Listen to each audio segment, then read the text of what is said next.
Crazy how rap beef and conflict can just bring us all together. You know what I mean? It's been a great week to see, well, Kendrick and Drake go at it.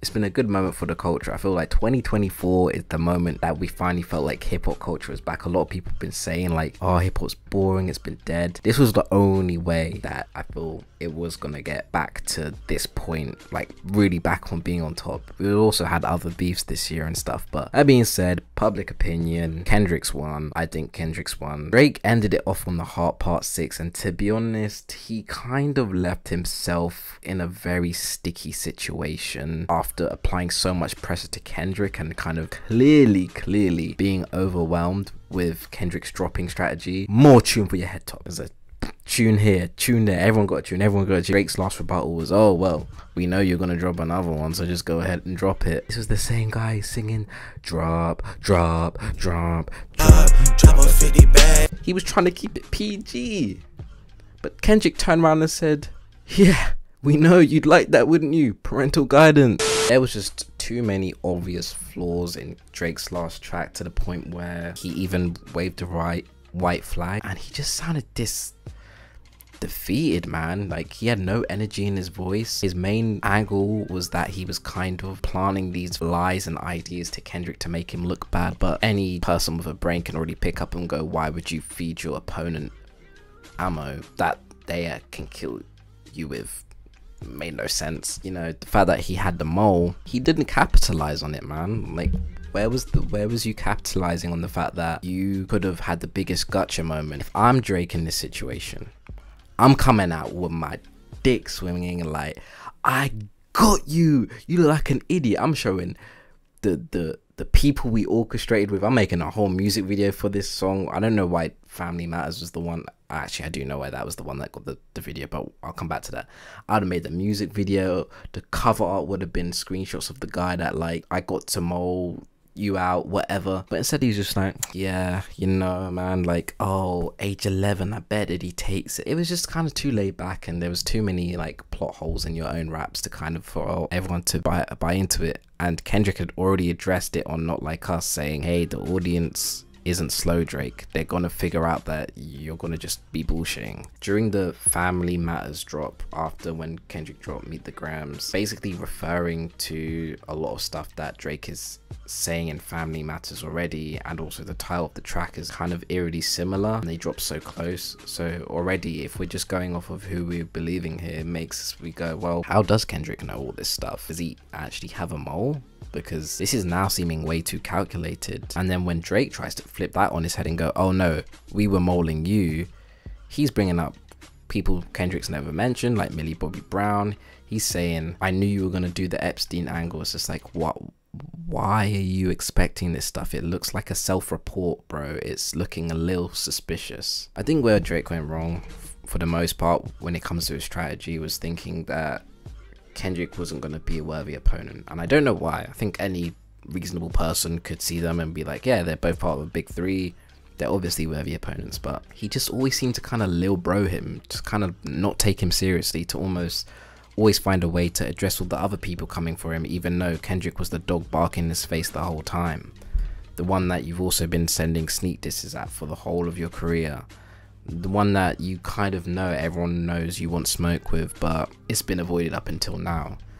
He kind of just underestimated Kendrick, and I think that had that Family Ties track been for any other rapper in the game, that would have been the kill shot, that would have been the nuke, that would have been the red button. And I think Drake only thought that far ahead. He had that song ready, he got his information, and I think he was like, this is it, this is all I need. Because even at the end of the song, he's like, you're dead, you're dead.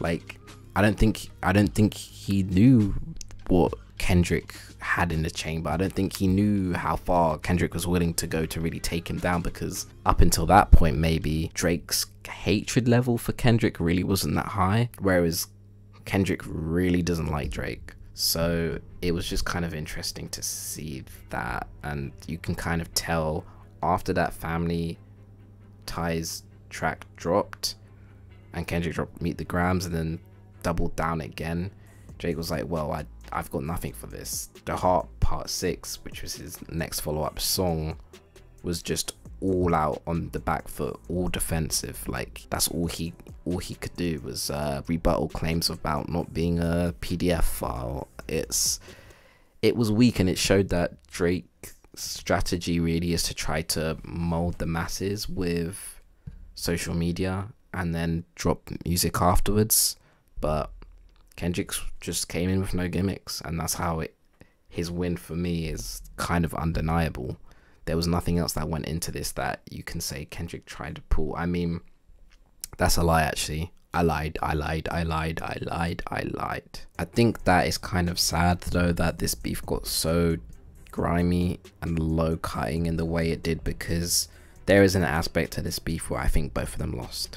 Kendrick with these beta allegations, going undressed for so long is looking a little concerning to say the least. And I will give it to Drake, the jabs he made at Kendrick's character were pretty good. They definitely were very tongue-in-cheek. They definitely made the point, and I just wish he kind of started doubling down in more that aspects rather than going into the whole like you beat your wife thing, because I think Drake's play to win this beef would have been to have really just dismantled Kendrick and made people not believe he was the boogeyman. He wasn't that guy, but Kendrick was one step ahead, maybe even two, to make sure that didn't happen.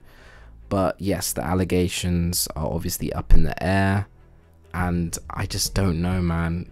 Also on Drake's side, this whole daughter thing, think of it this way: if Kendrick exposed Drake for having a daughter that is 11 years old, you can bet Drake, out of all people, is probably willing to go to extreme lengths to basically deny that he has an 11-year-old child. We're now in a situation where it's he said, she said, but the problem with this is that we're likely to believe that you do have another child. I mean, we're talking about Drake here, the certified lover boy. The guy had this as his album cover. Not that there's any defying evidence to believe that he does have this daughter, but most people are probably in the camp to believe that, yeah, why would I not kind of believe he probably has other kids with people that he has. If he's willing to hide Adonis, think of it this way: if he's willing to hide Adonis, but Adonis had to get exposed and he had to come out and talk about Adonis, then what if he had a kid over a decade ago? You think he's not willing to just basically keep that secret forever, basically? But the way Kendrick framed it was so genius, because it wasn't about, oh, the gotcha is you have an 11-year-old, everyone go crazy.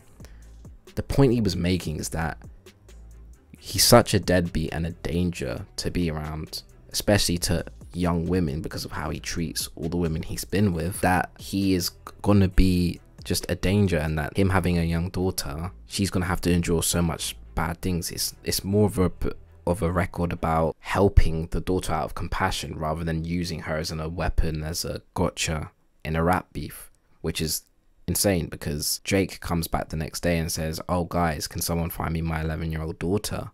And we go, okay, but Kendrick said a lot more than just you have a daughter, lol. He said a lot more scathing things, and the fact that Drake wasn't quick to defend that or defend his character, more just, oh, I don't have a daughter, I don't have a daughter, it's kind of telling. Which is why in this situation, even though both parties are bringing up allegations, the way in which Kendrick was framing his makes us want to almost buy into it more and believe it more, and the way Drake didn't rebuttal these claims versus the way Kendrick did makes us kind of think one may be more likely to be true than the other. But I can understand if people don't want to take either side. It's a tough one, and I think in that aspect, public image wise, they both lose.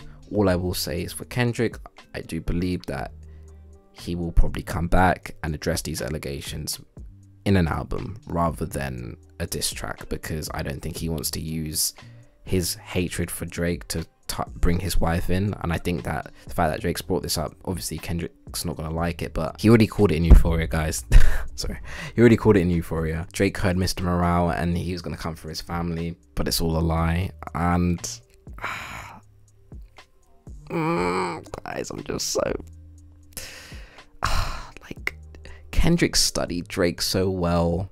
He studied Drake so well. There's so many callbacks and references to tracks he's made that can link to his character, and then Drake didn't even properly understand Mother I Sober. It wasn't even that hard of a track to comprehend. It's a beautiful song, but all you got to do is listen to the lyrics, Drake, and you would understand. And you made a whole scheme about that in The Heart Part 6. I'm frustrated because I was always Team Kendrick, and I wasn't trying to be biased because I knew that Drake actually had it in him to do a good fight, and I wanted to give it up for him. But then he just kind of does this. He kind of throws in the towel and kind of makes his defeat inevitable, which is kind of sad because I wanted Drake to keep going. I wanted him to actually have more up his sleeve, but I think he just made family ties and thought, yeah, I've got him. But this is what happens when you don't respect Kendrick. But let me know what you guys think. We're now at the end of this. What a year, what a year. Obviously you're gonna keep talking about a bunch of other stuff, but this has just been great to be around and cover. Loads of big comments in my last 2 videos, which has really been cool. I like to see discussions, so yeah, let's keep it up, guys, and I'll see you in the next video.